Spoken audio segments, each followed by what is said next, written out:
रात के 2 बज रहे हैं। लड़के का फोन बार बार बज रहा। स्क्रीन पर शायद कोई ऐसा नंबर है जो उसके फोन में सेव नहीं है। कॉलेज के दौरान ऐसे बहुत से कॉल आते हैं जिनमें साथ के लड़के किसी न किसी काम के लिए कॉल करते रहते हैं। लड़के ने फोन देखा और जानबूझकर फोन नहीं उठाया।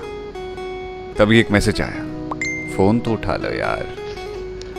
लड़के को लगा कि कहीं उसका फोन तो नहीं है जिसका इंतजार वो पिछले कई सालों से कर रहा है। फिर उसने खुद ही को टोकते हुए कहा, अरे नहीं यार, वो कॉल क्यों करेगी, उसके पास तो फोन नंबर भी नहीं होगा मेरा। लड़के की पहली मुलाकात लड़की से 8th क्लास में हुई थी। लड़के का एक बेस्ट फ्रेंड था जिसने उसे उस लड़की से मिलाया था। यार ये मेरी बहन है, मतलब चाचा की लड़की, और ये भी अब हमारे साथ इसी स्कूल में पढ़ने वाली है। लड़के ने मुस्कुराते हुए उससे हाथ मिलाया। लड़के को उस वक्त तो कुछ ऐसा फील नहीं हुआ, लेकिन वो लड़की इतनी प्यारी थी और उसकी आदतें कुछ ऐसी थी कि लड़के को धीरे धीरे उससे मोहब्बत हो गई। कच्ची उम्र में जब इश्क होता है ना, तो वो नफा नुकसान से बहुत परे होता है। 8वीं से 10वीं तक का सफर तो बस ऐसे ही निकल गया। लड़के को कभी कभी महसूस होता था कि वो दिल की बात कह दे, लेकिन लड़के का दोस्त लड़की का भाई था, इसीलिए दोस्त को परेशानी ना हो, इस वजह से लड़के ने कभी कुछ नहीं कहा। प्यार में होना और मन में मोहब्बत को दबा कर रखना बहुत मुश्किल होता है ये वक्त। खैर, दिल में जो बात थी वो उसके दिल में ही रही। वो सब अब 11वीं में चले गए थे। इसी बीच किसी और लड़के ने उस लड़की को प्रपोज कर दिया और लड़की की खराब किस्मत की उस लड़की ने हाँ भी कह दिया। लड़का बहुत उदास था उस दिन। 1-2 दिन तो वो स्कूल भी नहीं आया। उसने सोचा कि जब उसे किसी और के साथ देखूंगा ही नहीं तो तकलीफ कैसे होगी। लड़के को इस बीच ये अफसोस भी हो रहा था कि काश उसने बोल ही दिया होता, या तो हाँ होती या ना। लड़का कभी कभी उस लड़की से अपने दिल की बातें कहने की हिम्मत जुटाता, लेकिन फिर अचानक रुक जाता। कहते हैं कि इश्क जब अधूरा रह जाता है तो बंदा शायर हो जाता है। लड़का शायर तो नहीं बना, लेकिन कुछ टूटी फूटी लिखावटें लिखने लगा था। वो दिल की बातों को जोड़कर उनको पंक्तियों में ढालकर उस लड़की को सुनाया करता। लड़की को बड़ा पसंद था उसे सुनना। वो उसकी लिखी हुई लिखावट पर कहती, यार कितना प्यारा लिखते हो तुम, तुम्हारी गर्लफ्रेंड ना बहुत हैप्पी रहेगी तुमसे। लड़का इस बात पर मुस्कुरा देता। उसे जलन तो होती थी लड़की के बॉयफ्रेंड से, लेकिन वो खुश इस बात से था कि वो कम से कम उसकी दोस्त तो है। वो लोग जो मोहब्बत पूरी नहीं कर पाते ना, वो दोस्ती का नाम देकर एक रिश्ते के साथ खुश हो लेते हैं। देखते देखते 1 साल बीत गया। 12वीं में जब वो पहुंचे तो पूरे देश में कोविड ने दस्तक दे दी। देश में लॉकडाउन लग गया था। पूरी 12वीं की पढ़ाई उसके घर से ही हुई। कभी कभी इंटरनेट पर ग्रुप कॉल के जरिए लड़का, लड़के का दोस्त और वो लड़की बातें कर लिया करते थे। लड़की उसे कभी कभी छेड़ते हुए कहती, तो आजकल कुछ पढ़ भी रहे हो या फिर पोइट्रीज लिखना चल रहा है। लड़का कहता, बस दोनों चीजें एक साथ हैं।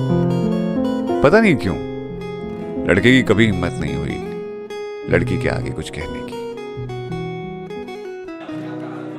12वीं पूरी हुई और लड़का डिप्लोमा करने के लिए दूसरे शहर चला गया। इसी बीच उसने तय किया कि वो अपनी सारी यादें हटाकर दोबारा से अपनी जिंदगी को शुरू करेगा। इस जिंदगी में उसे किसी के इश्क को अधूरा रखकर जीने की जरूरत नहीं है। लड़के ने फेसबुक, इंस्टाग्राम, व्हाट्सएप सब डिलीट कर दिया। इनफैक्ट अपना नंबर भी बदल दिया। वो स्कूल के सारे दोस्तों से अचानक दूर हो गया था।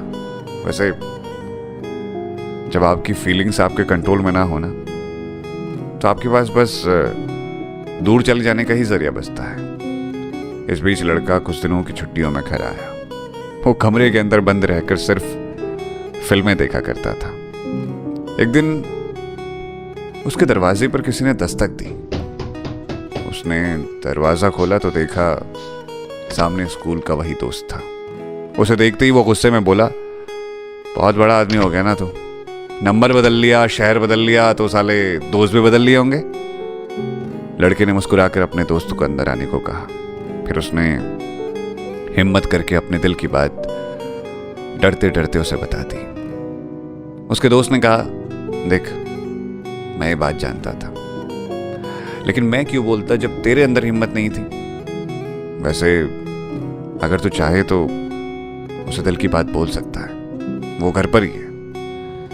लड़का अपने दोस्त के साथ स्कूटी में बैठकर उसके घर चला गया और दोस्त ने उन दोनों को अकेला छोड़ दिया। लड़के ने मौका देखकर पूरी हिम्मत जुटाई और कहा, यार मैं कह रहा था कि मैं तुमको तुमसे मुझको मैं मिस कर रहा था यार तुमको। अच्छा तो फोन कर लेते, लड़की ने कहा। तो लड़का बोला, अरे वो बस नए कॉलेज में बिजी हो गया था ना, तो नंबर तो नहीं बदलते। लड़के ने कुछ देर इधर उधर की बातें की और फिर वो बिना कुछ कहे वहां से चला आया। बात अधूरी रह गई थी। इस बीच लड़का अपने दोस्त से व्हाट्सएप पे जुड़ा हुआ था, दोनों बातें करते थे, लेकिन लड़की से उसने अपना नंबर शेयर नहीं किया था।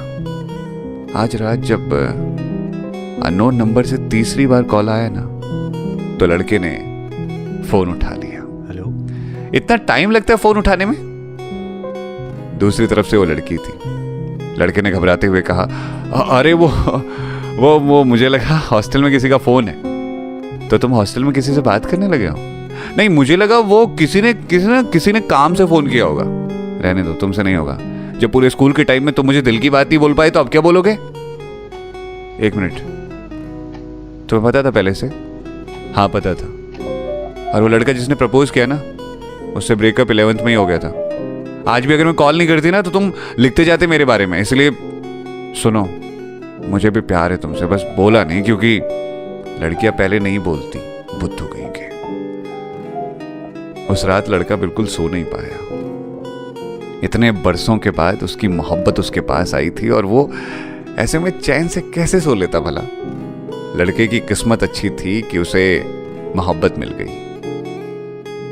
हर किसी की ऐसी किस्मत नहीं होती, इसीलिए अगर किसी से मोहब्बत है तो बोल